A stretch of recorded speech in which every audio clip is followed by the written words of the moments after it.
OBC और ST के बीच में जो गैप है उस गैप को पूरा करते हुए राजमाता अहिल्याबाई होलकर की जयंती मनाएंगे हम 31 तारीख को ग्वालियर में। तो क्या आप पीछे जा पाते हैं कि जो भारत है वो बौद्धमय था?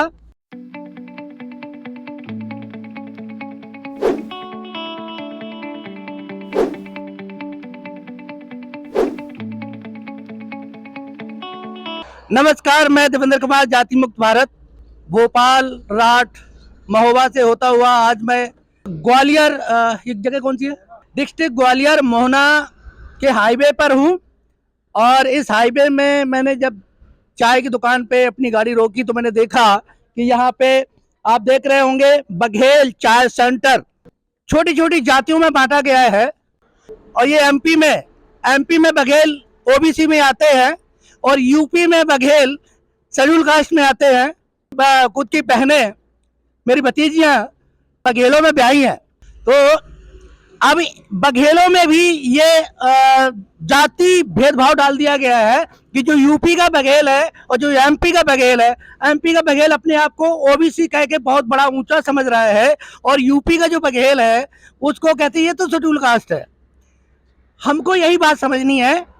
हाईवे पर बघेल चाय सेंटर चलाने वाले लोगों से मैं बात करूंगा। ये इन भाई साहब की शॉप है। क्या नाम है आपका? धर्मेंद्र बघेल। ये धर्मेंद्र बघेल की चाय सेंटर है। ये मेन हाईवे पे है। ये हाईवे शिवपुरी से होता हुआ ग्वालियर की तरफ जा रहा है। हाँ, नाम बताओ अपना। राकेश बघेल। ये राकेश बघेल जी हैं। तो मैं इनसे सवाल करूंगा कि जो भारत में बघेल हैं वो किन किन टुकड़ों में बटे हुए हैं और किन किन लोगों को जोड़कर एक बघेल, जो बघेल वंश के जो राजा थे, उन बघेलों का इतिहास है जो पढ़ा जाएगा, जाना जाएगा, वो कैसे जाना जाएगा। और बघेल वंश के जो छोटे छोटे टुकड़ों में बट गए हैं वो लोग, वो कहाँ हैं, तो हम इसी तरह से जान पाएंगे। आपने अभी बताया था कि बघेल में कौन कौन लोग आते हैं। बघेल वंश में बघेल है, गडरिया है, होलकर है, धनगर है और अन्य जाति भी है अपने बघेल समाज में। हमारे सभी भाइयों के लिए गडरिया वंश है मात्रा अहिल्याबाई होलकर का। उनकी 31 तारीख को बड़ी रैली निकालेंगे, उत्सव निकालेंगे उनका ग्वालियर में।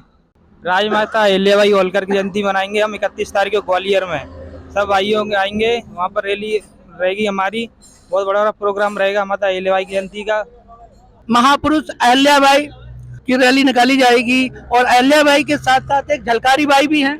हाँ, उनका भी निकलेगा और हमारे और भी हैं, उनका भी बड़ी उत्सव से निकाला जाएगा। हमारा पूरे बघेल जाति की समाज के लिए बहुत गर्व है। हाँ, अपनी बघेल जाति में पैदा हुए हैं, इससे हमें बहुत अच्छा है।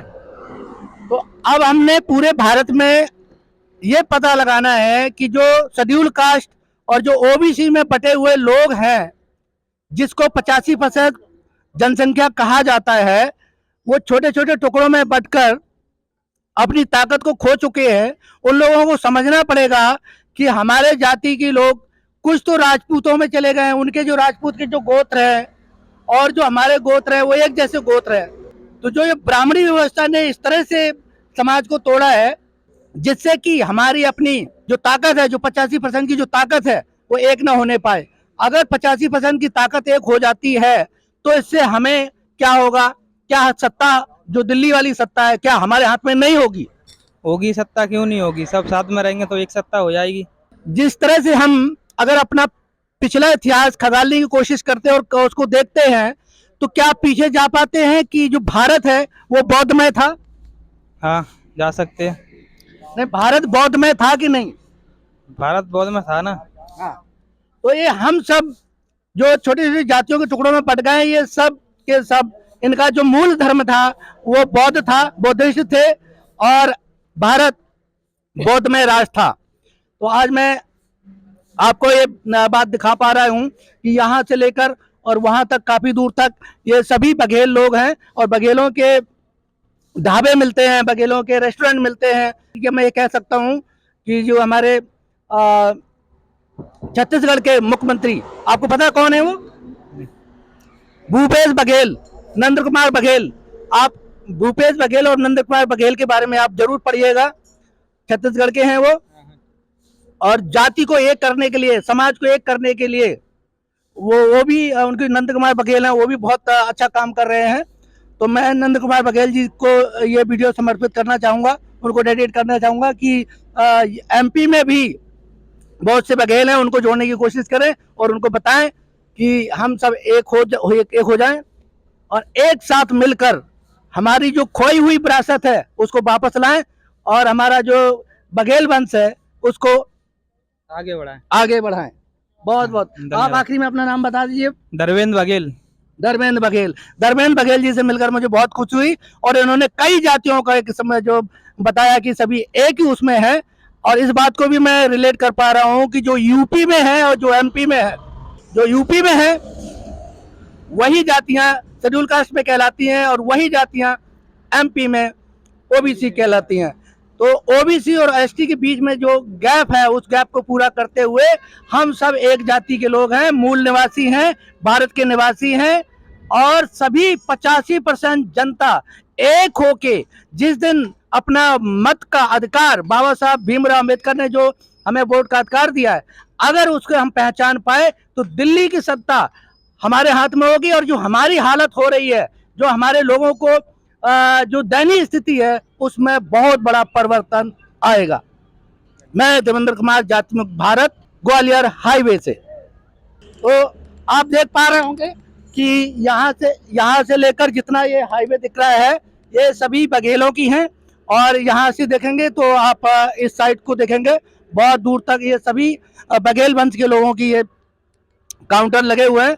और ये देखकर मुझे बड़ी खुशी हुई कि ये हमारे लोग हैं और ये जाति भेदभाव को खत्म करते हुए हमें एक समरसता, एक रास्ता, मानवता के आधार पर बाबा साहब भीमराव अम्बेडकर के विचारों में चलते हुए हमें सभी को, हम सबकी को, जो हमारी 85% जातियों में जो बटे हुए टुकड़े टुकड़े में बटे हुए 85% भारत के मूल निवासियों को एक करना है, यही हमारा उद्देश्य है।